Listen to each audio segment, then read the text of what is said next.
Yes, agree for this. Hindi lahat ng pagkakamali ay may second chance. So, actually, yung second chance is choice na yun talaga eh. Ganito na lang, no? So, mag-example na naman ako.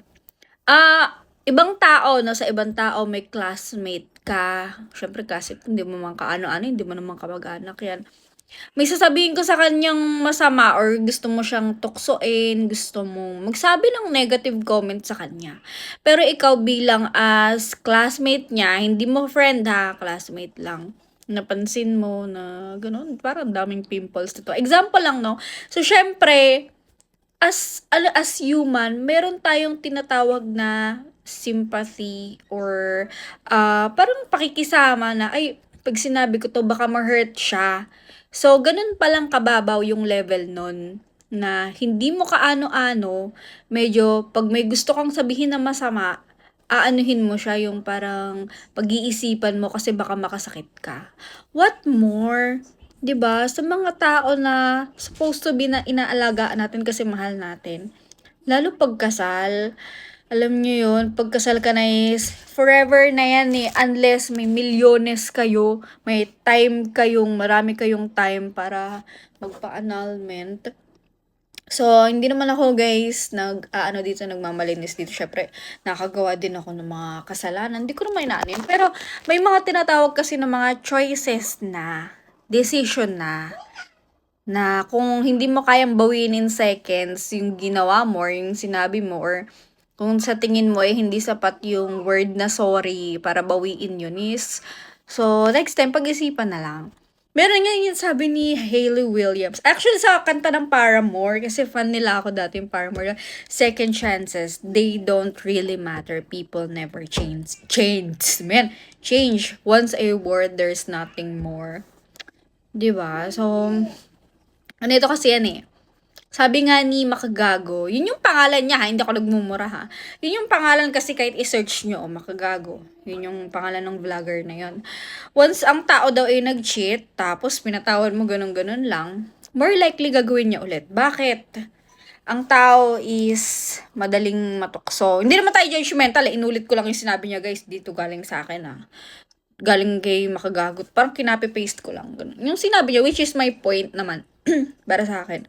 Ayun. So, sabi niya is, pag gumawa na daw ng kasalanan yung isang tao, more likely gagawin niya ulit. Kasi, masarap daw gawin yung kasalanan eh. So, parang natikman mo na. Ginawa mo na. Pinagbigyan ka. Lalo lalaki yan. Tapos, pagbibigyan mo, kahit sino pa yan, no? Kahit asawa mo pa, pinagbigyan mo ng hindi mo man lang pinaghabol. Example lang ha, wala akong ini-specific ha. Di mo pinaghabol na, di syempre isipin niyan na, ay, okay lang pala. Lokohin ko siya, iiyak lang pala to eh. O, ako yung, for example, ikaw yung, kayo yung lalaki or ako, di ba? Parang, ma-realize mo na, ay, gumawa ko ng kalokohan. Ay, iiyak lang pala to eh.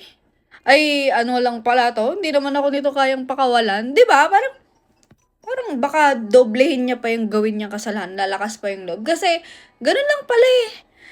Alam niyo, sa to lang, tumanda na akong, hindi naman ako ganun katanda. Ano, nakipagkwentuhan na sa'yo. Parang, yun nga, tumanda na akong ganito.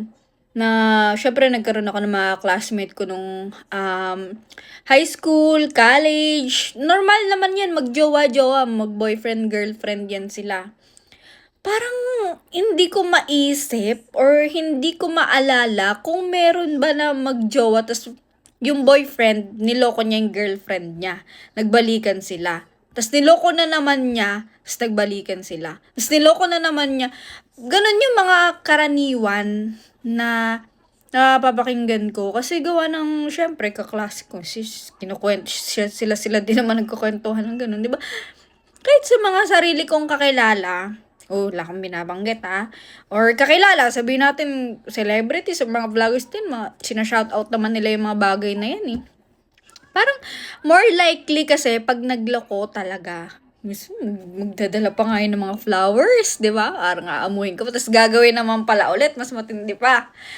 Ay, hindi ko naman sinasabi na huwag niyong pagbigyan kasi syempre may pag-asa pa rin naman na magbago.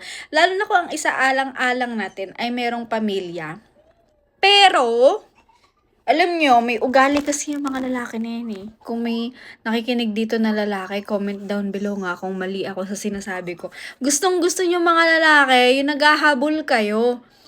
Parang ang feeling ko sa mga lalaki is ayaw nila nung parang pagbibigyan agad sila, ganyan-ganyan. So, gustong-gusto ng mga yung naghahabol, kaya nga sila yung nangliligaw, eh. Kaya nga, mas more na pinag-aantay mo yan, mas magiging aggressive yan sa'yo. Parang, ang high-high ng babae na nililigawan ko na to. Lalo ko pa tong nililigawan. Ganyan. Magsabi ba ako ng background ko, ba't yung ganyan? Charot. Natawa ako sa mga sinasabi ko, guys. Kasi which is, totoo talaga. Totoo talaga yun. Example, kung may niloko man dito, no, in general. Wag naman, example lang, nangyari na. Wala na magagawa doon. Pag yun nga, naloko kayo ng lalaki, so huwag niyong babalikan na agad. Kasi mas lalong lalakas ang loob niya, nalokohin ulit kayo. Sabihin niya magbabago. Siyempre, sasabihin niya magbabago siya. Anong sasabihin niya? Diba? Alam mo yun, parang anuhin niya siya, paghabulin niyo. Kasi paglalaban at paglalaban kayo niyan, pagmahal talaga kayo niyan. Ang lalaki ginawa para maging matapang talaga. Kaya nga nasa kanila yung naka-shoulder sa mga lalaki yung responsibility. Parang haba ng comment ko sa'yo, Mamsh. Yes, agree to this sa lahat ng pagkakamali ay hindi lahat ng pagkakamali may second chance. So, sabi yun naman, hindi lahat. So, ibig sabihin, yung iba pwedeng pagbigyan. Yung iba, hindi na talaga. Kasi yung iba is choices na yun eh. Tumatak na yun. Kahit sabihin mo na kung ano mong commitment mo dun sa taong yun, pag medyo inano ka ng yung trust ko, yung trust ko. Lana, gagawin natin. Ang gaganda ng mga niloloko ngayon. Grabe. Kaya kayo girls, lalo kayong magpaganda kasi huwag yung sayangin yung beauty nyo dyan sa mga na yun. Sus, pag lalo nakikita ng lalaki na naghahabol kayo sa kanila, na nagkakandara pa kayo, na mas lalong iisipin niya na hindi kayo nagagandaan sa sarili ninyo. Unahin nyo palaging sarili niyo sa mga kabataan dyan ng mga babae, ha? Huwag kayong manliligaw sa mga basta pahalagaan nyo yung sarili nyo. Yun lang ang may ibig sabihin. Babush!